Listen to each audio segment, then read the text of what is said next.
লাখ কোটি দরুদ ও সালাম ওই নবীর নূরানি কদম মোবারকে, যিনি হায়াতুন নবী, নূর নবী, গায়বের খবর দেনেওয়ালা হুজুরপুর নূর সাল্লাল্লাহু আলাইহি ওয়াসাল্লামের উম্মত হিসাবে আল্লাহ পাক আমাদের সকলকে কবুল করেছেন। এই জন্য শুকরিয়া তার আবারও করি আলহামদুলিল্লাহ। আজকের এই মাহফিল মাদ্রাসার উত্তরোত্তর উন্নয়নের নেপথ্যে এবং এই মাদ্রাসার কার্যক্রম সম্পর্কে আপনাদেরকে অবগত করানো, আপনার আমার আদায়তের মানুষে কিছু কথা বলা, শোনা, আমল করা। সেই জন্য আপনারা যারা এসেছেন, বসেছেন, আসতেছেন, সবার প্রতি আমার অনুরোধ থাকবে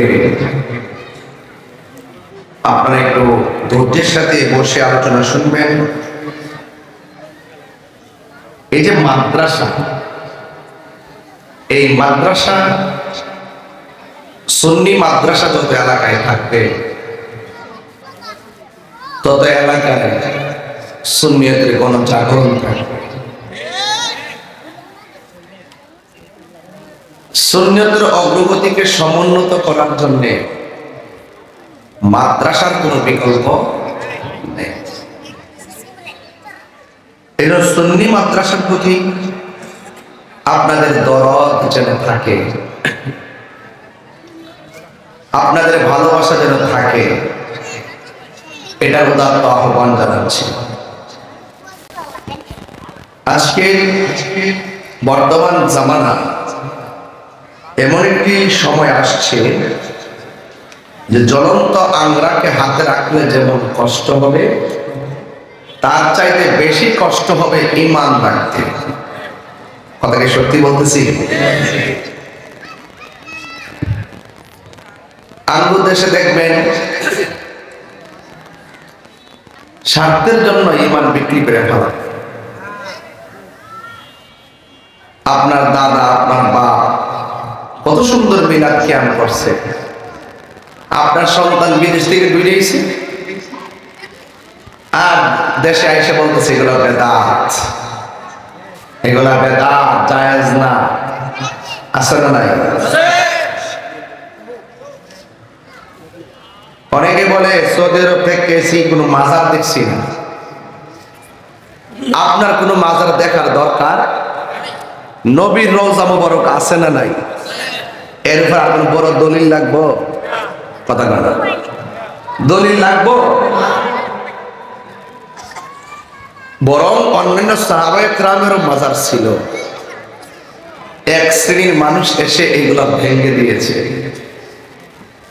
যেমন বর্তমানে বাংলাদেশে ভাঙা শুরু করছে। আর শাহজালালের মাজার যদি ভাঙ্গে ফেলায়, মানে 100 বছর পর যদি গিয়া কোন বাংলাদেশটা ঘুরে দিকেছি মাজার একটাও নাই, এটা কি ইতিহাস না বানানো? বানানো। ঠিক এভাবে সৌদি আরবের আল্লাহর প্রিয়তম সাহাবায়ে কেরামের যে স্মৃতিচারণ জায়গাগুলো ছিল, এগুলা ওরা ভেঙে দিয়েছে। কি কয় ওখানে শিরিকের আড্ডা হয়, মানে শিরিক যেন হোক না, বাজারে কিনতে পাওয়া যায় আর কি। ছোট্ট একটা বাচ্চারা যদি প্রশ্ন করি আল্লাহ কয়জন, ওই দাঁড়াও তুমি, আল্লাহ কয়জন? আঙ্গুল তুলে তো একজন। এর বয়স কত? কুরআন হাদিস কিছু পড়ে নাই, এর মায়ের চারিদিকে বইয়ের থেকে যেটা শিখছে, বক্তব্য যায় উস্তাদের কাছ থেকে শিখছে আল্লাহ কয়জন। আর বসো, শিরিকটা তো মাগনা জিনিসটা। রাসূল বলেন আমার উম্মত শিরিক করবে, এই ব্যাপার নিয়ে আমার এটা নিয়ে আমার টেনশন নাই, কারণ আমার উম্মত এত সহজে শিরিক করবে না। ভয় হলো সেখানে যেখানে তারা সহজে ঈমান বিক্রি করে দেবে। এখন কিন্তু এটাই চলতেছে, বাড়ি বাড়ি জান্নাতের টিকিট বেচতেছে, বেচতেছে না? আবার ইডো কইতাছে হাসর মাঠে বলে জিগাইব তোমার মার কাটা কি। এগুলা নতুন নতুন, এগুলা কি নতুন।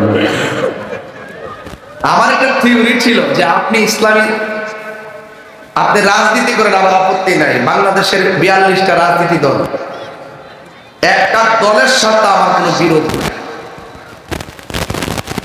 কেউ আসবে কেউ যাবে, দেওয়ার মালিক আল্লাহ, নেওয়ার মালিক। তো আপনি ইসলামের অপব্যাখ্যা করবেন, সেখানে আমার কিছু বলার আছে। এই বলাটাকে রাজনীতির গন্ধ বুঝবেন না। আপনাদের আকল আছে, কথা বলেন, ঠিক ঠিক বলেন। আপনার বিবেক নাই। আপনি বলতেছেন কবরে 3টা প্রশ্ন করবে, 2 নম্বর প্রশ্ন হলো কবরে জিগাইব তোমার দলের নাম কি, এটা জিগাইব। আপনি একটা প্রজন্মকে মিসগাইড কইরা ইমান ধ্বংস করে দিবেন ইসলামের নাম ব্যবহার কইরা। আপনি রাজনীতির ভাষায় কথা বলুন। কেন্দ্র সংস্কার করবে,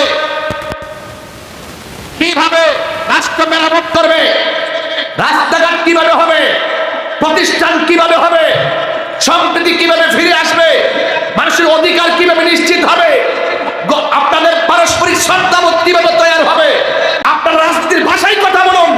আপনারা যখন ইসলামের অপব্যাখ্যা করবেন, ইসলামের নেম প্লেট ব্যবহার করে এই দেশের 65% সুন্নি মুসলমানকে -4 বলে রেখে কথা বলবেন নিজের ব্যক্তিগত ইবনে আব্দুল ওয়াহাব নসরী এজেন্ডা বাস্তবায়ন করার জন্য, এটা আমরা সুন্নি জনতা 100% মেনে নেব না। প্রয়োজনে সংগ্রাম হবে। কথা বলেন।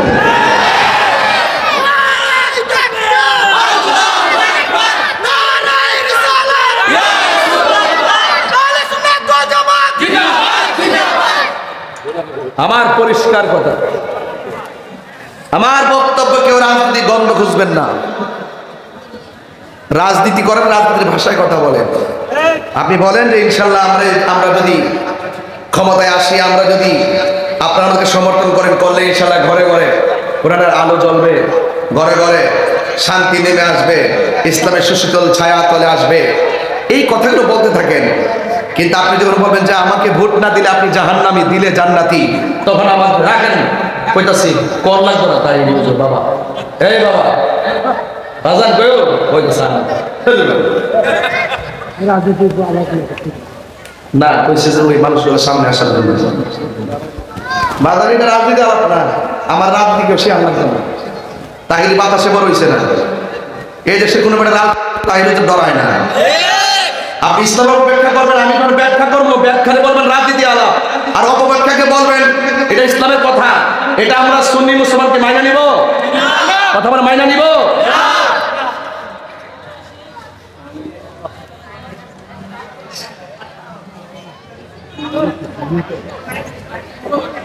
বাংলাদেশের বহু সুন্নিরা ট্যাবলেট খাইছে, বান্ডালের কাছে ইমান বিক্রি করা শুরু করছে।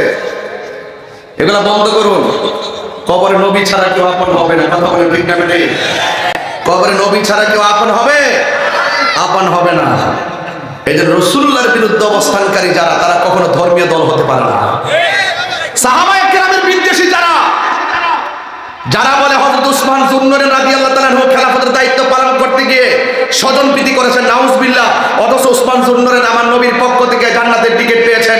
আমার নবীর 2টা মেয়েকে বিয়ে করেছেন, একটার নাম উম্মে কুলসুম, আরেকটার নাম রুকায়া। রাসূল বলেন আমার আরেকটা মেয়ে থাকলে সেই মেয়েটাকে আমি উসমানের কাছে বিয়ে দিতাম। সেই উসমানকে যখন খেলাফতের দায়িত্ব পালন করতে গিয়ে তিনি ত্রুটি করেছেন, দুষ করেছেন, স্বজনপ্রীতি করেছেন, এই কথা যারা বলে, সাহাবায়ে কেরামের ব্যাপারে যাদের নেগেটিভ ধারণা, সাহাবায়ে কেরামের ব্যাপারে যারা বিষোদ্গার করে কথা বলে, তারা যত কিছু হোক লেভেলে ইসলাম হতে পারে, কিন্তু মূলত ইসলাম না। নিয়ে আসেন বাংলাদেশে কোন প্রোটেকশন, 3 বাহিনী প্রধান আমার সামনে নিয়ে আসেন, যৌথ বাহিনী নিয়ে আসেন, জবাব আমরাই দিব ইনশাআল্লাহ। এই মাদ্রাসা করতে হবে সুন্নিয়তের জন্য, এখানে বাতিল প্রবেশ করতে পারবে না। বাতিল প্রবেশ করলে আমাদেরকে দাওয়াত করবেন না।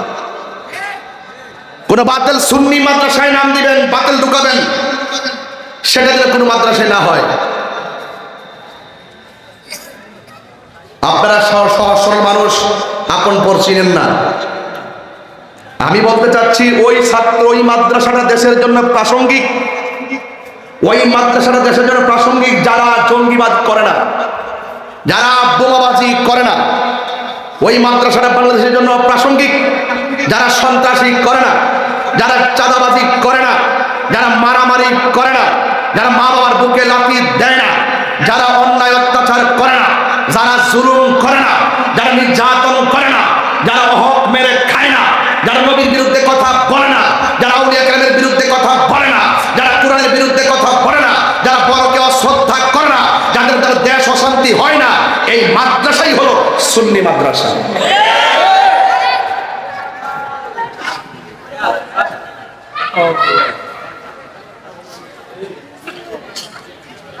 এই সুন্নি মাদ্রাসা ধরে রাখতে হবে, ঠিক কিনা বলেন? এই সুন্নি মাদ্রাসা ধরে রাখতে হবে। বিটি কালমিনার মাটি সুন্নিয়তের ঘাঁটি, কিন্তু আমি শুনেছি কিছু আহলে হাদিস ঢুকছে এলাকায়, এরা রমজান মাস আইলে তারা বের হয়, তারা 8 রাকাত, বেতের 1 রাকাত, আর 11 মাস তাদেরকে খুঁজে পাওয়া যায় না। ওরা হইল সমাজের ফেতনাবাজ। এই ফেতনাবাজ গুলো ইউটিউবে বক্তব্য দিয়ে আমাদের সমাজের ঈমান আকীদাকে নষ্ট করতেছে। হ্যাঁ, মহিলা মসজিদে ঢুকাইতেছে, কথা ঠিক নেই? এই জন্য আপনাদের কাছে আমার অনুরোধ থাকবে, ইসলাম শান্তির ধর্ম, কিন্তু সঠিক জায়গায় থাকতে হবে। ব্যবসা করা যাবে না, ব্যবহার করে নিজের স্বার্থ হাসিল করতে যায় ইসলামকে ব্যবহার করে ইসলামটাকে খেলার পাত্র বানাবেন না। লাইন মতো কথা বলেন, আমরাও সমর্থন দিব। বেলাইনে কথা বলবেন, ওই সাধারণ পাবলিক বুঝাইতে পারবেন তাহিরি কেনা। আমি কি বুঝাতে পারছি? আমি বুঝাতে চাই, ওই কথাটাই বুঝাতে চাই, সুন্নি মাদ্রাসার বিকল্প নাই। আল্লাহ রাব্বুল আলামিন কোরআনে বলে দিয়েছেন, ইয়া আইয়ুহাল্লাযীনা আমানু দুখুলু ফিস সিলমি কাফা। সুবহানাল্লাহ। আল্লাহ রাব্বুল আলামিন বলেন, হে ঈমানদারগণ, তোমরা ইসলামের মধ্যে প্রবেশ করো, পরিপূর্ণভাবে ইসলামের মধ্যে প্রবেশ করো। পরিপূর্ণ কাকে বলে? যারা জবানে যা বলবে অন্তরে তাই রাখবে, এটার নাম পরিপূর্ণ। আপনি আল্লাহকে মানবেন, আপনি নবীর পক্ষে কথা বলবেন, আবার নবীর বিরুদ্ধে বিচ্ছেদগার কথা বলবেন, আপনি আল্লাহর ইবাদত করবেন, মাকে বুকে লাথি মারবেন, এটার নাম পরিপূর্ণতা নয়। পরিপূর্ণ হলো আল্লাহর বিধান, মা আতাকুমুর রাসূলু ফাখুযু ওয়া মা নাহাকুম আনহু ফান্তাহু। আল্লাহর পক্ষ থেকে যা কিছু বলা হয়েছে করো, সেইগুলো করতে হবে, আর যা থেকে নিষেধ করেছেন তা থেকে আমাদেরকে দূরে থাকা লাগবে। এখানে আপনি আল্লাহর ইবাদত করবেন, জবান দিয়ে আল্লাহর জিকির করবেন, আবার এই জবান দিয়ে মুনাফিকি করবেন, আপনি পরিপূর্ণ মুসলমান হতে পারবেন না। আপনি জবান দিয়ে আল্লাহর জিকির করবেন, এই জবান দিয়ে আবার গীবত করবেন, মুনাফিকি করবেন, চুগলখড়ি করবেন, মানুষকে গালি দিবেন, আপনি কখনো মুসলমান হতে পারবেন না। মুসলমান কাকে বলে? ক্বালান নবিয়্যু সাল্লাল্লাহু তাআলা আলাইহি ওয়াসাল্লাম, মান সালিমাল মুসলিমুনা মিন লিসানিহি ওয়া ইয়াদিহি। যার হাত দিয়ে কেউ কষ্ট পায় না, যার জবানের কথার দ্বারা কেউ কষ্ট পায় না, সেই মানুষটা হলো মুসলমান। এক জায়গায় অন্যায় হচ্ছে, মান রাআ মিনকুম মুনকারান ফালিয়াগাইরুহু বিয়াদিহি। কোন জায়গায় যদি মন্দ কাজ হয়, আপনি হাত দিয়ে প্রতিহত করতে হবে। হাত দিয়ে যদি সামর্থ্য না থাকে, তাইলে আপনার জবান দিয়ে প্রতিহত করা লাগবে, করা লাগবে। আর এটাও যদি না পারেন, আমার নবী বলেন, এই 3টা কোয়ালিটি যদি ব্যক্তি জীবনে, সামাজিক জীবনে যদি 3টা গুণের একটাও তোমার কাছে না থাকে, অন্যায় দেখার পরে হাত দিয়েও প্রতিহত করলা না, জবান দিয়েও প্রতিবাদ করলা না, মনে মনে ঘৃণা করলা না, আল্লাহর হাবিব বলেন ওই ব্যক্তিটার ভিতরে সরিষা দানা পরিমাণ ঈমান নাই। এই জন্য আমি যখন অন্যায় দেখি, হাত দিয়া তো পারি না, মুখ দিয়া প্রতিবাদ করি। কথা বলেন ঠিক কিনা? এটা হাদিস, যে অন্যায় হলে প্রতিবাদ করা, এটা হাদিস। আমি প্রতিবাদ না করলে আমার কবরে কি আপনারা যাইবেন? আমি দেখতেছি এটা অন্যায়, আমার সামর্থ্য থেকে হাত দিয়ে প্রতিহত করুন। রাসূল বলছে এই সামর্থ্য যদি না থাকে তাহলে জবান দিয়ে প্রতিবাদ করো। জবান দিয়ে যদি প্রতিবাদ না করতে পারো, মনে মনে দুষ্কৃতিকে ঘৃণা করো, এটাও যদি না পারো তাহলে বুঝতে হবে তোমার ভিতরে সরিষা দানা পরিমাণ ঈমান নাই। আমার ঈমান রক্ষা করতে গিয়ে আমি মুখ দিয়ে প্রতিবাদ করি, অন্তরে ঘৃণা করি, এটা আমার নবীর শিক্ষা। কথা বলেন ঠিক কিনা?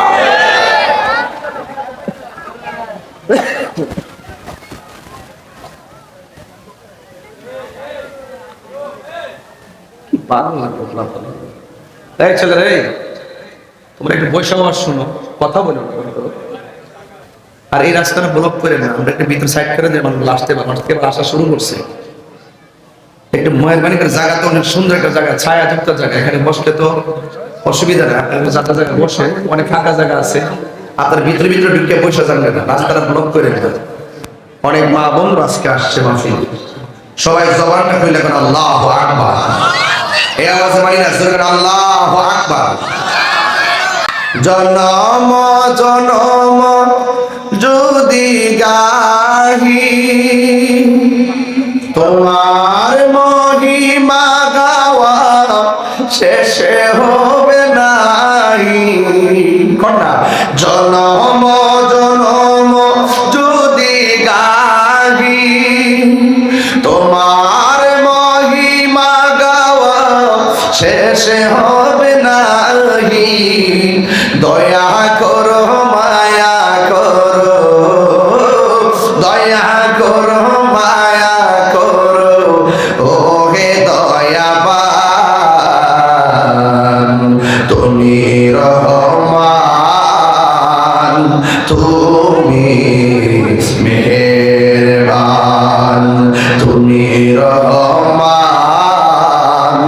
তুমি মেহেরবান। কখনো তোমাকে যদি ভুলি, হেদায়েতের আলো জ্বলে নিয় কাছে তুলি। কখনো তোমাকে যদি ভুলি, হেদায়েতের আলো জ্বলে নিয় কাছে তুলি। দয়া করো মায়া করো, দয়া করো মায়া করো, ও হে দয়াবান তুমি রহমান, তুমি মেহেরবান, তুমি রহমান, তুমি মেহেরবান। এক একটা জবান বন্ধ রাখবেন না, মহব্বতে মায়ার সরে বলুন দয়ার মালিককে। ওই মালিককে যদি রাজি করতে চান, মালিকরে ভয় পাওয়ার দরকার আছে না নাই? মালিকরে ভয় করলে মালিকে আপনাকে নিয়ামত দিবে কি দিবে না? মালিকরে ভয় করা লাগবে। আল্লাহ রাব্বুল আলামিন বলেন ওয়া'লামু আন্নাল্লাহা মা'আল মুত্তাকিন। আল্লাহ বলেন তোমরা জেনে রাখো, তোমার ডানে বিপদ, বামে বিপদ, সামনে বিপদ, পেছনে বিপদ, তোমার হৃদয়ের মাঝে যদি আমি আল্লাহর ভয় থাকে, তোমার ডানে বামে কেউ নাই, একজন আছে। বলেন জবান করে বলুন তিনি কে? এই আওয়াজে মানি না, জোরে বলুন তিনি কে? আল্লাহকে যারা ভয় করে, আল্লাহ রাব্বুল আলামিন তাদেরকে অন্ধকার থেকে আলোর পথে নিয়ে আসে। কথা বলেন ঠিক কিনা? আল্লাহু ওয়ালিয়ুল্লাযীনা আমানু ইউখরিজুহুম মিনাজ যুলুমাতি ইলান নূর। আল্লাহ রাব্বুল আলামিনের বন্ধু যারা হবে তারা ঈমানদার, আর ঈমানদার যারা হবে, আল্লাহ রাব্বুল আলামিন বলেন আমি আল্লাহ তাদেরকে অন্ধকার থেকে বের করে আলোর দিকে নিয়ে যাব। সুবহানাল্লাহ। না কেন? আমাদের ডানে বামে অন্ধকার আছে না নাই? আর জোরে বলো আছে না নাই? ওই অন্ধকার থেকে দূরে যদি আসতে হয়, অন্ধকার থেকে যদি আলোর পথে আসতে হয়, তাইলে আমার আল্লাহকে ভয় করতে হবে। আল্লাহকে যারা ভয় করবে তাদেরকে আমার আল্লাহ একটা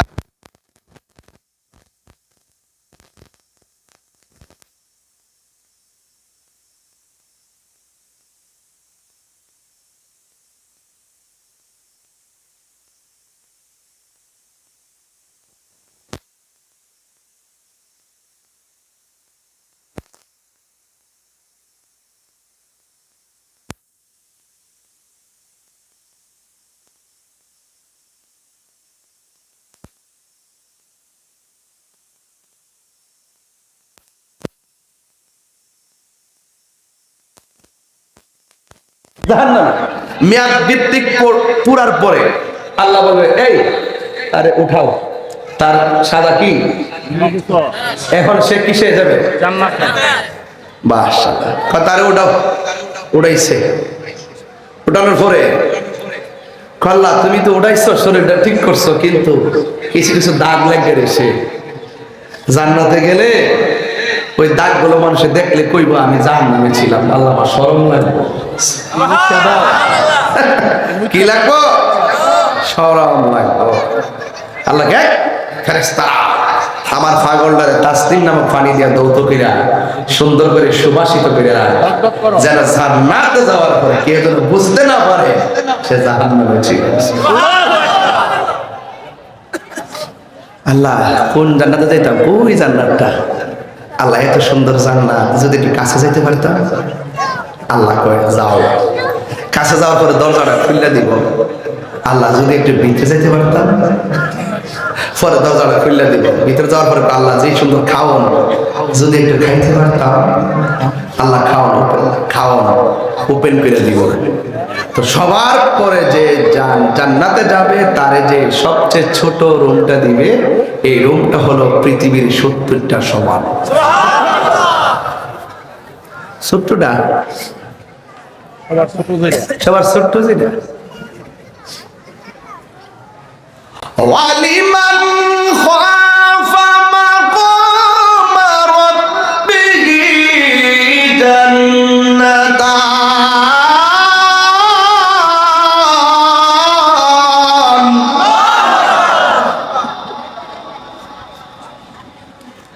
যারা আল্লাহকে ভয় করবে, আমার আল্লাহ রাব্বুল আলামিন তাদেরকে দুইটা জান্নাত দিয়ে দিবে।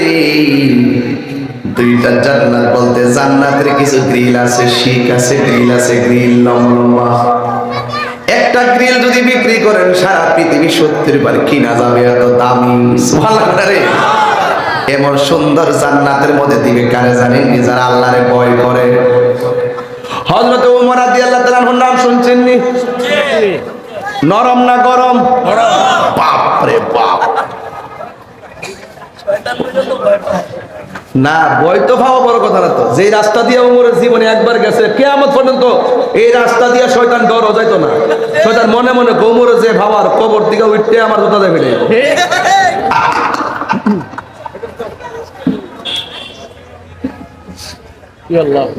শয়তান বুঝে আল্লাহ প্রেমিকদের খাওয়া, আর আমরা মানুষ বুঝে না। ওমর রাদিয়াল্লাহু তাআলা নরম না গরম? কিন্তু খলিফাতুল মুসলিমিন আমিরুল মুমিনিন অর্ধ জাহানের খলিফা ছিলেন তিনি। সারা পৃথিবী ঘুরে ঘুরে ঘুরে ঘুরে ঘুরে ঘুরে আমাদের দেশের নেতারা রাতের বেলা এসি দিয়া লাগায় ঘুমায়, আর ওমর রাদিয়াল্লাহু তাআলা রাতের বেলা ঘরে ঘরে যাইয়া পাশে যাইয়া দাঁড়ায় থাকতেন। যদি কোনো ঘরের মধ্যে কান্নার আওয়াজ শুনতেন, পেটের ক্ষুধার কান্নার আওয়াজ শুনতেন, তিনি নিজে মাথার মধ্যে আটা নিয়ে ঘরের ভিতরে খাবার পৌঁছাইয়া দিতেন। আল্লাহু আকবার। শুধুমাত্র তাই না, ওমর রাদিয়াল্লাহু তাআলা আনহু বলেন, আমার শাসন আমলে যদি একটা কুকুর পানির অভাবে কষ্ট পায়, আমি আল্লাহর দরবারে আমার জবাব দেওয়া লাগবে। এই হলো ওমরের চরিত্র। আজকে আমাদের স্লোগান হলো এমকে পবিত্র, কিন্তু চরিত্রে প্রবলেম আছে না নাই? আরো জোরে কোন আছে না নাই? মুখের কথা শুনলে মনে হবে আল্লাহর ওলি, ভিতরে শয়তানি আছে না নাই? ভিতরে মনে মনে আয়া লই, এরপর একটা পরে এখন রং পাল্টা থাকবে, রং পাল্টা, রংটা শুধু পাল্টা, আয়া লই। দেশের মানুষ এখন সচেতন। কথা কন ঠিক না বেঠে? ইমানের দাম বেশি না টেহার দাম বেশি? আল্লাহ আল্লাহ। আমার প্রোফাইলে যদি আপনারা দেখেন, বাংলাদেশের কত গুরুত্বপূর্ণ ফোন আমার কাছে। হাল শুধু বলে আমি কি চাই, আমি কিছু, আমি নবীর প্রেম চাই। Don't disturb me. আমি দেশপ্রেমিক, আমি দেশকে সঠিকভাবে ধারণ করি, আমি ধর্মকে সঠিকভাবে লালন করি।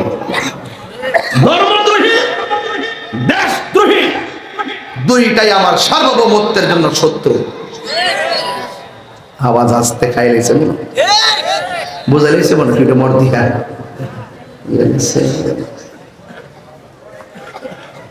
পিরিতি শিখায়া কই গেলা লুকায়া এটা হিরি করি কি পাই গেছে আগের মুরব্বীরা এখন কয়েকজন মুরব্বী মাঝখানে বসা বেড়াটা যদি 5 পাস হইতো বাপটা যদি 5 পাস হইতো গড়টার ভিতরে মনে করে সাইলে রাখছে মাস্টার সর ফুলা বুড়া বাপের এক দাঁতের বুঝো বুঝে নাই আর যেই মাত্র বাপটা কবরে গেছে গা যেই ডাইল ধরে সেই ডালি ভাঙ্গে পড়ে আবেগে চলে বিবেক গড় থেকে উঠে গেছে গা কথা করতে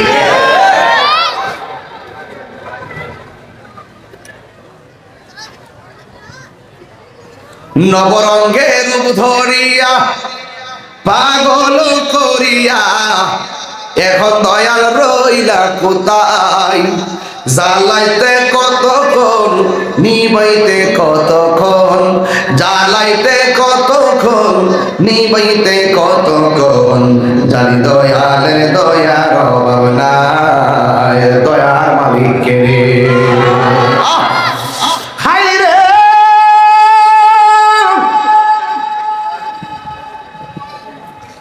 ও বিটিকাল মিনার বাবা ওমর রাদিয়াল্লাহু তাআলা আনহুর সামনে একটা লোক আইসা বলছে ওমর তুমি কোন নবীর পিছনে ঘুরো যেই নবী একটা পাগল নাউজুবিল্লাহ অনেকে ঠুট লড়ে না তাই নাউজুবিল্লাহ কোন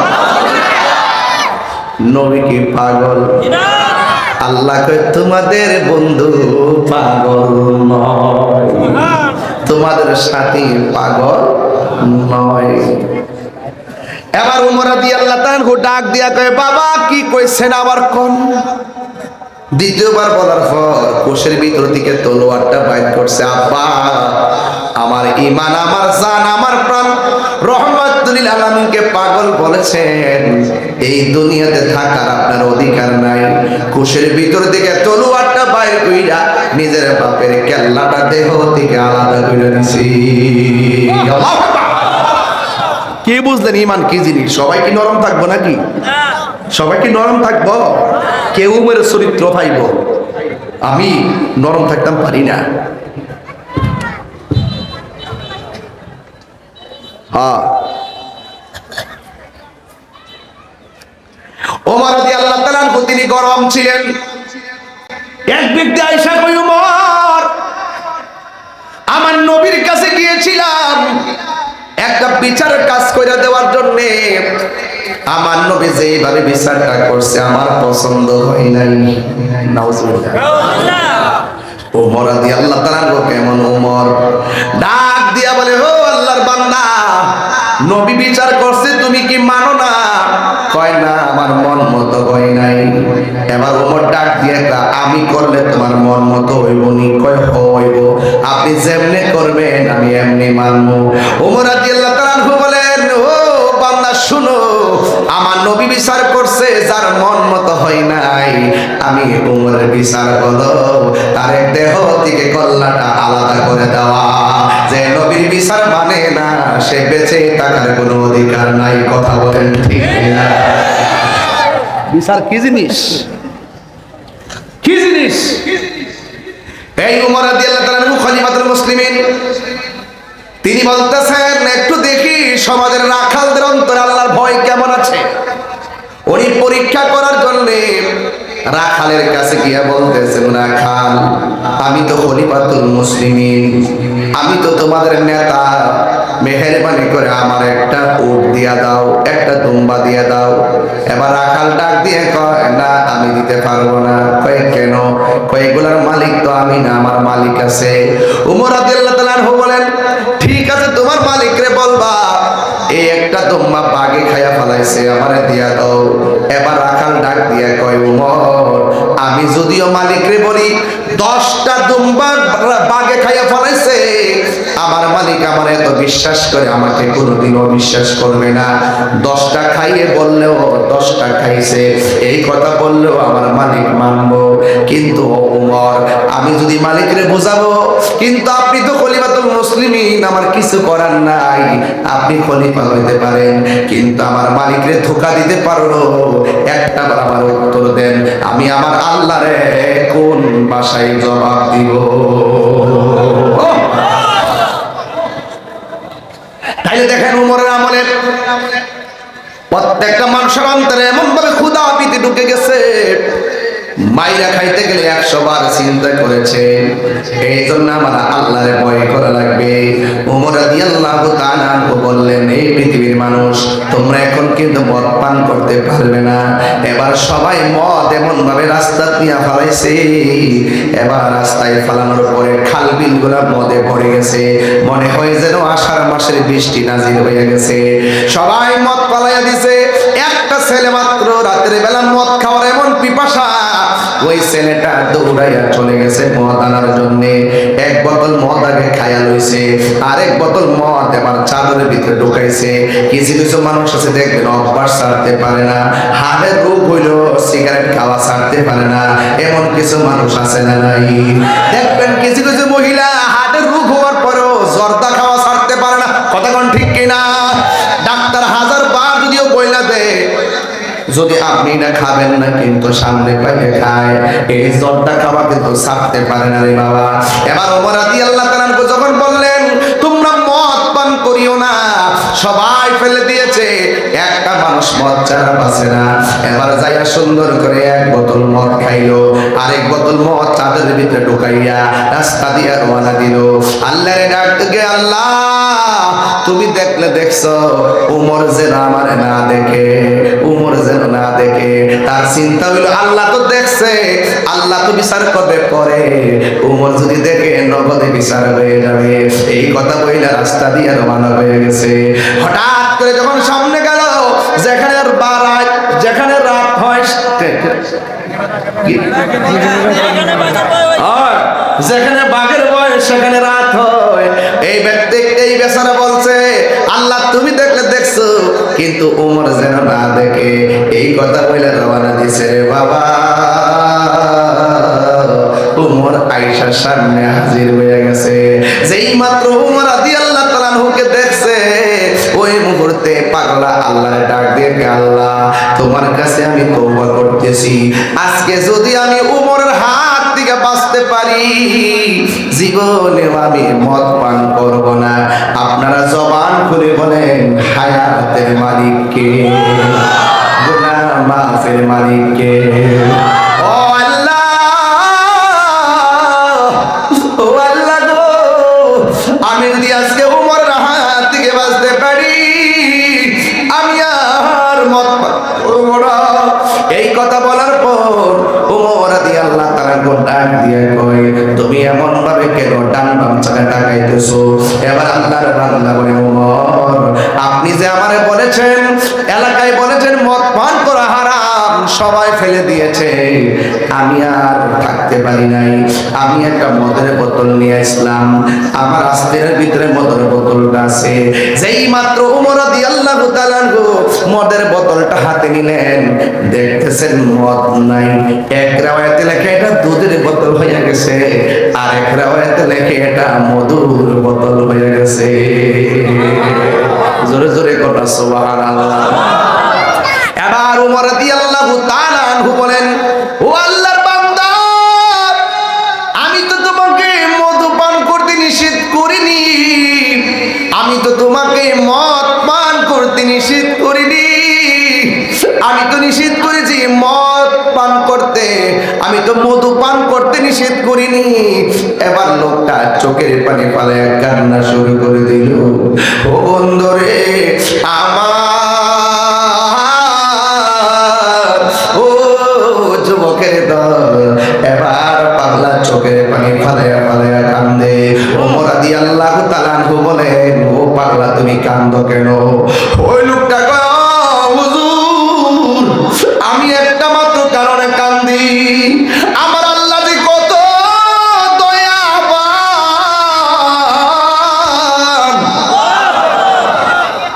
আমার আল্লাহ যে কত দয়াবান। ও হুজুর এটা আসলে মধুর বোতল ছিল না,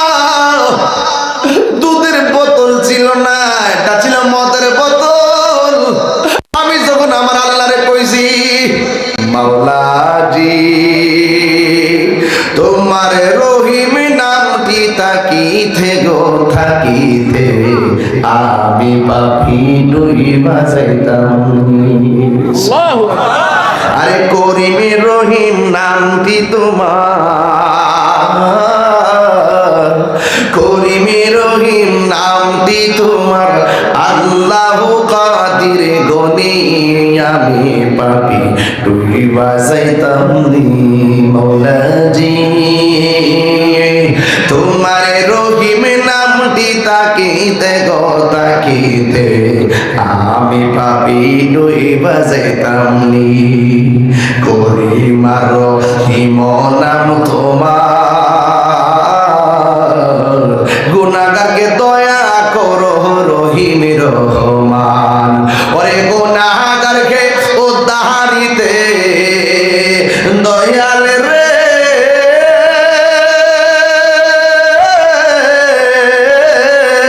ওরে গুনাহগারকে উদ্ধারিতে, গুনাহগারকে উদ্ধারিতে কে করবে মেহেরবানি আমি পাপি ডুইবা যাইতাম নি মৌলাজি। তোমার রহিম নামটি তাকিতে গো তাকিতে আমি পাপি ডুইবা যাইতাম নি। গুনাহ মাফের মালিক কে? আর জোরে করে কে? পাহাড় পরিমাণ গুনাহ করছো, আল্লাহ বলেন লা তাকনাতু মির রাহমাতিল্লাহ, আল্লাহর রহমত থেকে নিরাশ হয়ো না। পাহাড় পরিমাণ অভিযোগ, পাহাড় পরিমাণ দুঃখ কষ্ট নিয়ে মালিককে যদি ডাক দেন, মালিক যদি রাজি হয়ে যায় সেকেন্ডে আপনার সব গুনাহ মাফ করে দিতে পারে কি পারে না? আরো বড় করে বলে পারে কি পারে না? প্রাণ দয়াল রে, রাত্রে দিনের বেলা দিতে চলে না বাজার, হ্যাঁ চলে। এত দিনের বেলা কিন্তু কেমন যা মানুষের মন ঠিক আছে নি? আজকে কেউ ঠিক আছে নিও বাজার মাশাআল্লাহ। আজকে ম্যাক্সিমাম মুরব্বী দেখে ভালো লাগতেছে। আমার বাপের কথা মনে হয়েছে, কারণ আমার আব্বা তো চলে গেছে, মুরব্বীরা দেখলে আমার খুব শান্তি লাগে। এই যে ঘরের মধ্যে, যে ঘরের মধ্যে মা বাপ আছে, এই ঘরের মধ্যে মক্কা মদিনা আছে, আছে না না? আরেকজন আছে না না? সাবধান, তাহির ওয়াজ এক সেকেন্ডের জন্য যদি ভালো লেগে থাকে, দয়া করে কোনোদিন মা বাপরে কষ্ট দিয়েন না। আর মা বাপরে কষ্ট দিয়ে আমার বাড়িতে গরু লয়ে যাবেন, খাসি লয়ে যাবেন, আপনার মতন মুরিদ আমি তাহিরের দরকার, কতটা দরকার। আমি তো বড় গলায় বলি, ওয়াজ কেমন বাদ শুনে না সবাই? শুনে না সবাই? অনেক শ্রদ্ধা, অনেক ভালোবাসা সংসার। মা বাপ যদি ওই সংসারে কষ্ট পায়, মনে রাখবেন ওই সংসারে আগুন জ্বলতেছে, একদিন আপনি নিঃশেষ হয়ে যাবেন, টের পাবেন না। কথা বলে ঠিক কিনা? মাদ্রাসার হুজুররা যারা আছে তাদেরকে অনেক ধন্যবাদ জানাই, অনেক সুন্দর করে মাদ্রাসা তারা পরিচালনা করছে, আলহামদুলিল্লাহ। ছাত্রদেরকে উদ্দেশ্য করে বলছি, আপনারা সুন্দর করে পড়বেন, কারণ আপনার মা বাবা আপনাদেরকে অনেক স্বপ্ন দেখে মাদ্রাসায় দিয়েছে। যুবক ছেলেরা এগুলো কি মাদ্রাসা ছাত্র? ছেলেগুলো মাদ্রাসা, দাঁড়াও দাঁড়াও দাঁড়াও তো একটু, মাদ্রাসা এই মাদ্রাসা ছাত্রগুলো দাঁড়াও তো একটু। মাশাআল্লাহ, দেখছেননি কোরআনের পাখিগুলা, আলহামদুলিল্লাহ। আসো আসো বাবা আসো, মাশাআল্লাহ। সবাই টাকা একটু দোয়া করে দেন আমার এই ফুলগুলাকে, এই কোরআনের পাখিগুলারে, এই কোরআনের পাখিগুলাকে দোয়া করে দেন আপনারা। পিছনে অনেকে আছে মাদ্রাসা ছাত্র, যারা আছেন সবাই একটা কথা বলতে চাই, আপনারা সুন্দর করে পড়বেন ইনশাআল্লাহ। হ্যাঁ, আপনারা আব্বা আম্মা দিছে পড়ার জন্য দিছে না, ভালো করে পড়তে হবে না? পড়তে হবে, ওস্তাদের কথা শুনতে হবে, ঠিক আছে তো? এই ছাত্রগুলো যখন আপনার এলাকার গুরুস্থানের পাশ দিয়ে যায়, আল্লাহ পাক কবরের মধ্যে রহমত নাজিল করে দেয়। এই ছেলেগুলো যে রাস্তা দিয়ে হাইটা যায়, ফেরেশতাদের যে নুরানি পাখাগুলো আছে তাদের পায়ের নিচে বিছাইয়া দেয়। তো এদের মাথার মধ্যে আপনি যদি হাত দোলান, হাতের নিচে যতটা চুল থাকবে সেই পরিমাণ নেকি আল্লাহ পাক আপনার দান করবে। কথা বলেন ঠিক না? ঠিক বাবা, আপনারা বসেন, আপনারা বসেন। আল্লাহ কন্যা, আল্লাহ এটা মায়া করে কোন না আল্লাহ আল্লাহ। এই কোরআনের পাখিগুলার সিনাটাকে লৌহে মাহফুজের আয়না বানায় দেন আল্লাহ। এদেরকে এমন হাফেজ বানান যেন এরা টাইনা টাইনা 20 জন কইরা জান্নাতে নিতে পারে। আমিন কন্যা গেলে গে। আমাদের মাদ্রাসার শিক্ষক কয়জন আছে বাবা? বাজান শিক্ষক কয়জন আছে আপনার? চারজন আছে। 4 জন আছে আলহামদুলিল্লাহ। এর বালিকা শাখা আছে, মেয়েদের শাখা? আচ্ছা, বালিকা শাখা। এটা কিন্তু একটা গুরুত্বপূর্ণ, প্রয়োজনে আর একটা বিল্ডিং করবেন। কারণ মা বোনরা যদি ঠিক, বাচ্চা কাচ্চা মেয়েরা যদি ধর্মীয় শিক্ষিত হয়, এটা সমাজের জন্য না অনেক লাভবান। কথা বল ঠিক না?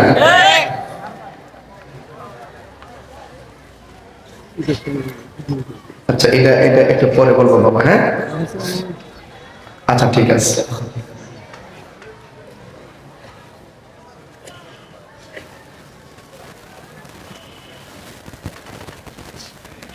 আচ্ছা ঠিক আছে, সকলে বলেন আলহামদুলিল্লাহ।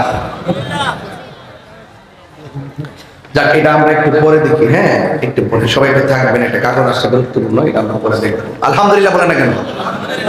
তা আমাদের এই কোরআনের পাখিগুলো, আমি কিন্তু এসেছি মূলত আপনাকে মেসেজ দেওয়ার জন্য। মাদ্রাসা মাহফিল কিন্তু আমি খুব শখ করে রাখি, কারণ এই প্রতিষ্ঠানগুলোকে যেমন আমরা আসতে দেখেন, আজকে জায়গা নাই, মানুষ কিন্তু এখনো আসতেই আছে, শুধুমাত্র ব্লক হয়ে গেছে রাস্তা। দেখেন এখনো প্রচুর লোক আসতেছে, কিন্তু আমি শুধুমাত্র জানাইতে চাই যে এখানে একটা মাদ্রাসা আছে, এটার প্রতি আপনার হক আছে, আপনার দাবি, আপনার দায়িত্ব আছে। আপনার দায়িত্বটা কি? এখানে ছাত্র দিতে হবে, যে কোনো দান করবেন। দান করেন, অনেকে জাকাত দেয় না, অনেক টাকা পয়সা সওয়াবের আশায় দেয় না, আপনারা এই মাদ্রাসায় দিবেন। এই জানুয়ারি থেকে যদি একটা বালিকা মাদ্রাসা হয়, মেয়েদের হয়, তাহলে এটা আরো অনেক সুন্দর হবে না? হবে কি না? তো বাচ্চা পেটে থাকার অবস্থায় ডাক্তার দেখাইবার স্বপ্ন না দেখা আপনি তাকে ধর্মীয় শিক্ষা দিবেন, কোরআনের শিক্ষা দিবেন, এটা নিয়ত করবেন। দেখবেন এই নিয়তের মাধ্যমে আপনার সন্তান ডাক্তার হতে পারবে। কথা বলেন ঠিক না? কোরআন যেখানে শান্তি সেখানে। কথা বলেন ঠিক না? যাই হোক বাবার, আমার আপনাদের খেদমতে আমি যে কথাগুলো বলতে চেয়েছিলাম, আমার এই কোরআনের পাখিগুলো মাদ্রাসায় থাকে। হোস্টেল আছে নাকি? হোস্টেল আছে তো? হোস্টেল আছে, চালু হবে। দূরের এমন আছে যে আমাদের ওয়াজগুলো অনেক দূরে যায় অনলাইনে। আমি যদি বিটিকাল মিনা হাফিজ মাদ্রাসার কথা বলি, তাহলে অনেক দূর থেকে একটা ছাত্র এই এলাকায় দিতে পারে। তাহলে দূরের ছাত্ররা জন্য লজিং দরকার আসেনি? লজিং আসেনি? আবার অনেক গার্জিয়ান মনে করে, আমি একটা পরামর্শ শুনে বলতেছি কথাগুলো, অনেক গার্জিয়ান মনে করে যে আমার ছেলে যদি বাহিরে থাকে তাহলে 3 বার বাইরে মাদ্রাসা থেকে, এটা নিরাপদ না। আমার সন্তান যদি একটা আবাসিক হয়, 4 দেয়ালের ভিতরে থাকে, খেলাধুলা করলে মাঠে করবে, কিন্তু ভিতরে থাকবে, এরকম সংখ্যা কিন্তু 80%। সন্তানটা নিরাপদ আগে চায়। এখন দেশের পরিস্থিতি ভালো না। আপনার সন্তান বাহিরে যাবে মানে কি, বন্ধু বান্ধব পেয়ে যাবে। এই জন্য আমি আশা করব এই মাদ্রাসা যেন ইনশাল্লাহ আবাসিক হয়। আর হবে না কেন? বিটি কালমিরাতে এটা সাধারণ কোন গ্রাম না, এটা ঐতিহ্যবাহী গ্রাম। অনেক সুন্দর একটি জায়গায় পুকুর আছে। যারা বাচ্চারা সাঁতার জানো না, তোমরা ওই পুকুরে যাবা, মন থাকবো। রাতের বেলা কেউ যদি তোমাদেরকে বলে চল এক জায়গায় ঘুরতে যাই, কারোর সঙ্গে যাবা? যদি কেউ বলে যে ওটুতে ওঠ, আমরা হোমনা যাবো, যাইবা? একদম যাওয়া যাবে না। সে তোমাকে নিয়ে অনেক দূরে মানে নিয়ে যেতে পারে, তোমাকে ক্ষতি করতে পারে। এজন্য তুমি তাদের সঙ্গে যাইবা না। আর আপনাদেরকে অনুরোধ করে বলো, আপনার দাদা, আপনার নাতি, আপনার নাতনি, আপনার সন্তান আজকে থেকেই ওয়াদা করবেন যে এই মাদ্রাসায় দিব। কয়জন ছাত্র আছে টোটাল? 85 জন। দেখছেন 85 জন, কিন্তু 4 জন শিক্ষক দেওয়া হয় না, আরো শিক্ষক দরকার। অনেক কষ্ট হয়, তার মানে বোঝা যায় আমাদের শিক্ষকগুলো অনেক কষ্ট করে তারা পড়াচ্ছেন। আল্লাহ যেন জান মানে আমানত দান করে। আমিন কোন? আরো বড় করে করে আমিন। 3:20 বেজে গেছে, আমার কিছু কাজ আছে বাজানো, এই কাজটা আমার একটু করি, এরপরে ইনশাল্লাহ একটু জিকির আজকাল করি যায়। আর এটা তো আধা ঘন্টা আগে ঠেলতেছে আমার, আমি তো কইছি যে আগে একটা বুঝ দিয়া লই। আমি একটা বুঝ দিছি না আজকে আপনারা, প্রথম দিছি গরম দিয়া বুঝ, পরে দেশে নরম দিয়া বুঝ, গরম নরম। ইসলাম কখনো খানটাই, ইসলাম কখনো রাজপথে। কথা বলেন ঠিক কি না? আল্লাহ আমাদের সকলকে বোঝার তৌফিক দান করুন। আমিন। এই মাদ্রাসা কর্তৃপক্ষের মূলকে হুজুর এদিকে আসেন, আপনি মাইক লন। আপনি কি করছেন মাদ্রাসা একটা আইবের হিসাব দেন, ধরেন কাগজ আছে এখানে, আপনি এখানে আসেন, এখানে